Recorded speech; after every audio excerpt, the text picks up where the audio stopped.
bem-vindos a mais um Além da Matéria. E hoje a gente vai falar sobre mediunidade. Vocês já sabem que vocês são médicos, mas você sabe qual é o seu tipo de mediunidade? A gente vai conversar sobre isso com a Sara, então vem com a gente.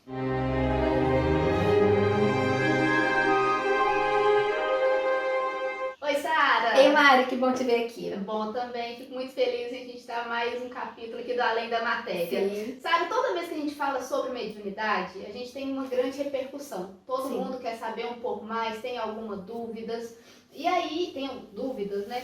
E aí a gente está querendo saber um pouco sobre os mecanismos de mediunidade, saber quais os tipos de mediunidade, pra gente ver em qual que a gente se encaixa mais. Dá pra conversar sobre isso? Nossa, isso é muito interessante, Mari, sabe por quê? Porque normalmente as pessoas, primeiro, nem sabem que são, né, nem se identificam como médiums. Aí eu acho que já tem um passo aqui que todo mundo tá aqui, não. Então tá, eu sou médium, eu estou no meio, porque eu tenho um corpo material, mas eu também tenho corpos astrais, espirituais. Eu interajo com o plano espiritual e material ao mesmo tempo durante minha vida. Então você entende já que você é médium. Só que às vezes você acha que você tem algumas percepções que são cismas. Você fala, gente, engraçado, às vezes eu vejo um vulto assim. Ah, engraçado, às vezes vem uma coisa na minha cabeça. E a gente começa a achar que é uma mania ou que é coisa da nossa cabeça. E quando a gente começa no processo de autoconhecimento, a gente se depara com essa ideia dos mecanismos da mediunidade. Isso é muito bom, porque você fala assim, gente, então na verdade são mecanismos mediúnicos que eu tenho. E todo mecanismo mediúnico que as pessoas têm, normalmente elas têm mais de um, são formas delas interagirem com o plano espiritual. Da mesma forma que a gente tem nossa forma de interagir aqui com o plano material, cada um tem um jeito, existe também a sua forma de ter a interação. Então eu acho muito interessante a gente falar sobre os mecanismos, porque isso ajuda, primeiro, a gente entender que nós estamos sim nos comunicando o tempo todo com o plano espiritual, com os nossos amigos astrais, com os mentores. Tem obsessores também, né? Nós estamos livres. Nós estamos, mas o tempo todo a gente tem uma comunicação e a gente descobrir qual é a nossa forma de sentir, de interagir e de nos comunicarmos com o mundo material, eu acho que ajuda muito a gente, primeiro, a desenvolver isso melhor, a se autoconhecer e a parar de achar que isso é cisma nossa. Tipo, falar, isso é loucura da minha cabeça. Não, é uma interação, porque nós estamos aqui na matéria, vivendo um momento passageiro, mas a nossa verdadeira pátria é a pátria espiritual. Sim, o Chico Xavier trouxe um livro, né, Mecanismos Sim. da Mediunidade, que ele falava um pouco sobre isso também, né? Sim. Então tá, então agora eu já sei que eu sou médium, já tenho um pouco aí, sei o que eu tô sentindo, mas aí quais os mecanismos que existem? São vários os mecanismos. A gente pode falar alguns aqui hoje, quem sabe a gente fala uns 7 aqui, né? Sim. Que já ajuda vocês a se encontrarem. Mas são vários mecanismos da mediunidade. Tem também o da nova era, né? Que a gente ainda vai falar mais. Mas eu acho que tem uns que são muito comuns, tá? Então a clareaudiência, por exemplo. A clareaudiência é a nossa capacidade de escutar o que os seres espirituais, sejam nossos mentores, os guias que você está trabalhando, estão dizendo. Então é escutar as vozes mesmo, escutar vozes, escutar os espíritos, escutar os seus mentores que normalmente estão trazendo alguma mensagem. Ah, Sara, tem pessoas que escutam coisas perturbadoras? Sim, dependendo de como está o seu mecanismo mediúnico e como está a sua vida naquele momento, às vezes a forma que você está interagindo é essa. Mas quando você está fazendo realmente um trabalho, seja numa egrégora ou de se desenvolvendo de alguma forma, você pode utilizar a sua clareaudiência para escutar instruções. É muito interessante, Mari, que a clareaudiência ela pode ser por fora ou por dentro. Tem pessoas que escutam como se tivesse alguém falando mesmo. Tem gente que fala, nossa, eu escuto às vezes no meio da noite alguém chamando meu nome, coisas desse tipo. E tem gente que escuta dentro, que é como se fosse uma voz que vem na sua mente, mas ela é diferente da voz dos seus pensamentos. Você consegue discernir. Quanto mais você se autoconhece, vai meditando, vai desenvolvendo, você consegue discernir ainda mais. Mas não é um pensamento que você está construindo. Normalmente, quando você tem a clareaudiência que você está escutando lá dentro de você, já vem um pensamento muito pronto, muito estruturado e de uma forma muito clara. E sobre assuntos, às vezes, que você nem tem certos conhecimentos e vem já a frase pronta para você, que é a forma de escutar. Então a gente tem essa clareaudiência, a gente tem a clarividência, que é de você ver. Normalmente a gente utiliza nosso chakra frontal ou occipital para exercer a clarividência. E a gente vê, na verdade, com o nosso terceiro olho, que é esse chakra frontal, né? O chakra Ajna nosso, que é o chakra da nossa intuição e da nossa visão do plano astral. E aí, tem pessoas que vêm com os olhos abertos, os dois físicos, e o terceiro também aberto. E tem gente que vê com os olhos fechados e só o terceiro olho aberto. Quando a gente vê com o olho aberto, você vê às vezes confundindo até com pessoas. Agora, quando você vê só com o olho do terceiro olho fechado, aí você às vezes vê, você sabe como tá aquela presença espiritual que tá ali, o que ela tá vestindo, como ela é, os traços dela, mas você não está vendo com seus olhos, você tá, é como se fosse uma imagem mental que você consegue transmitir para as suas percepções físicas do que o seu terceiro olho viu. Já falei duas. Tá. Tô falando demais, né? Não, peraí, gente, porque aí já vem muitas informações, que a gente já começa a pensar aqui, será que eu tô ouvindo? Será que eu não tô ouvindo? É minha cabeça, não é Agora minha cabeça? você já tá pensando aí, Eu tô fazendo essas pensando reflexões. aqui. Agora sim, já ouvi falar também que tem como você desenvolver. Então, às vezes, de alguma forma tá ali dentro e a gente tem que desenvolver e colocar isso pra fora de alguma forma. Como é esse processo? Porque assim, o que acontece? Na verdade, nós temos os mecanismos que a gente já nasce com mais propensão para certos mecanismos mediúnicos. Mas vocês têm, todos nós temos alguns que a gente tem, mas que não está trabalhado. Então ele está como se fosse latente, ele é adormecido. Então ele está adormecido e aí ele vai começar a ficar maior à medida que você começa o caminho de autoconhecimento, começa a meditar, começa a desenvolver dentro de uma casa, de uma egrégora. Aí você não tinha, por exemplo, a clareaudiência, mas você vai começando a ter. A psicofonia, que é um outro mecanismo, que é de você utilizar a sua voz para trazer respostas de espíritos, né? De entidades de luz e dos seus mentores. Então, às vezes, com a sua voz você traz, às vezes dá uma palestra, aí você está dando palestra com o mecanismo mediúnico da psicofonia, que é um que aparece muito na incorporação, né? A pessoa quando incorpora, ela utiliza a psicofonia, ou seja, ela fala já como a entidade falando, né? Então, a psicofonia é utilizar a voz para falar. Então, às vezes, você não tinha isso, mas você começou a desenvolver e isso começa a aparecer.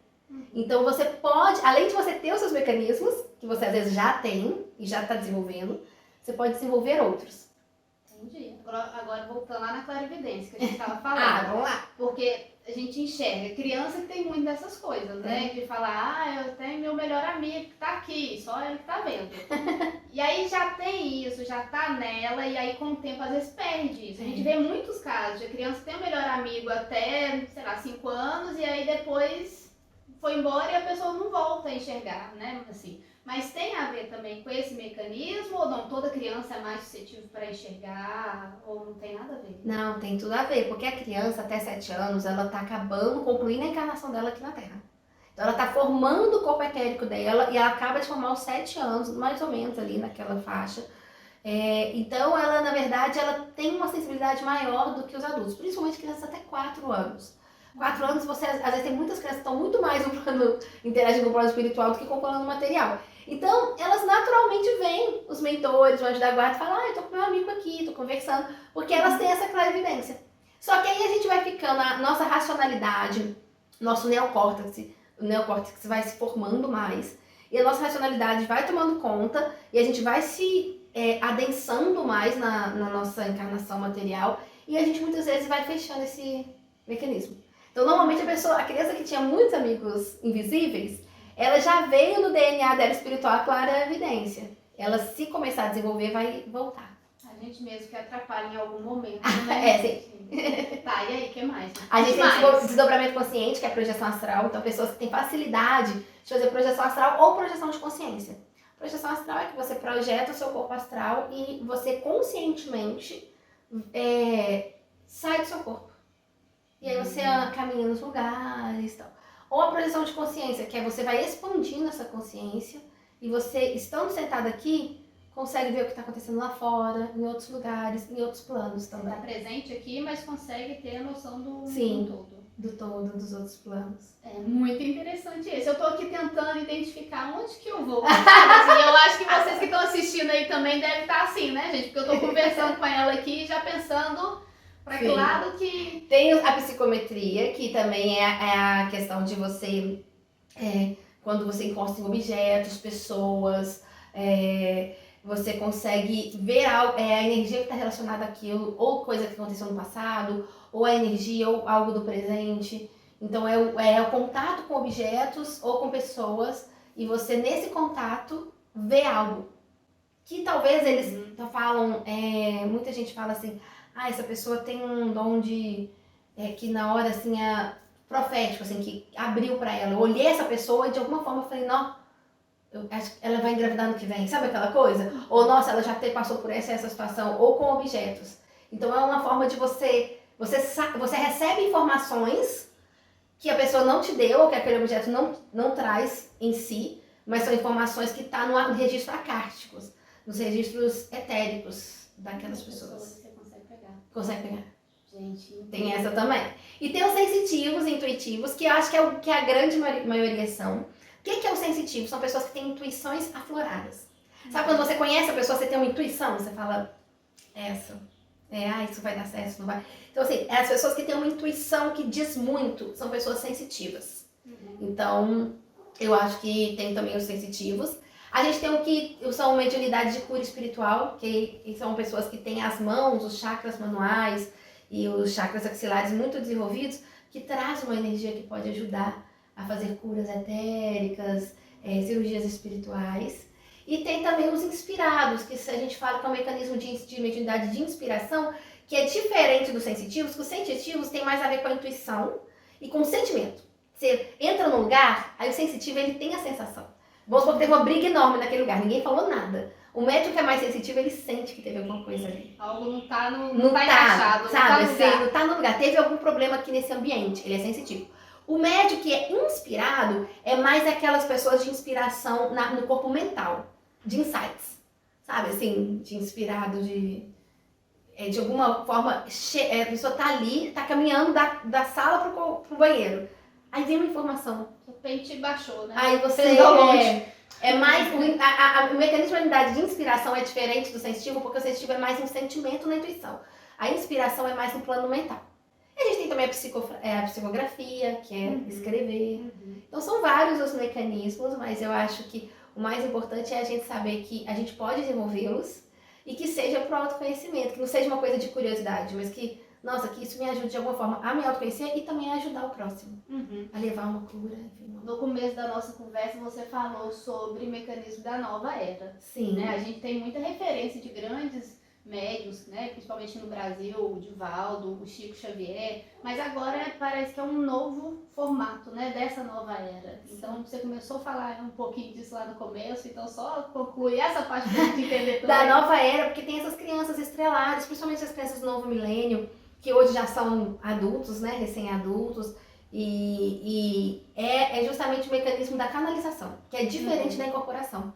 Porque a incorporação, muitas vezes, a entidade, o guia, ele toma os chakras, né, da pessoa e se manifesta quase que mecanicamente. A canalização não, ela vem por um processo de síntese. Então, a sua entidade está do seu lado, seu mentor, e ele vai te passar uma informação como se fosse um pendrive. É uma síntese. E aí você vai desdobrar essa síntese, conscientemente. Então, vamos supor assim, você vai escrever um livro. Aí vem a síntese do livro e você desdobra. Ele não vai tomar os seus chakras e a sua mão começar a escrever quase que involuntariamente. Então a canalização, a gente considera ela um processo da nova era, primeiro porque trabalha com síntese, que é um novo patamar de troca de conhecimento, porque já vem a informação toda ali, e também porque o médium faz parte do processo. O médium é mais incluído no processo. Então hoje em dia a gente tem canalizações escritas, canalizações de desenho, canalizações faladas. E esse processo de você ser um canal mesmo de luz é muito interessante, porque você se vê ali como canal. O médium de alguma forma participa também. E isso nos obriga a melhorar, isso nos obriga a progredir. Eu pensei isso, porque é uma responsabilidade, sim, né? Porque é muito bom. É maravilhoso. Sara, eu agradeço Falamos demais. muito, poderíamos ter falado muitos outros, mas eu acho que aqui já deu para todo mundo já ficar com a cabeça pelo menos cheia de dúvida, pensando qual que vai ser, né? Eu acho que é um vídeo já que tem que ver, rever, e já ir anotando para ver onde que se encaixa e entender um pouquinho mais. E o mais importante é a gente saber que todo mundo tem o potencial de iluminar, de ser um trabalhador da luz e de alguma forma participar dessa interação entre mundo espiritual e terra, trazendo as boas novas do mundo espiritual para melhorar esse planeta. Ai, lindo. Obrigada, Muito obrigada por mais um encontro. Eu que te agradeço. Gente, então é isso. Encerramos mais uma Além da Matéria. Desejamos a todos uma ótima semana. Compartilhe esse vídeo com as pessoas que vocês conheçam, curtem, deixem os comentários, deixem as sugestões aqui. Até a próxima!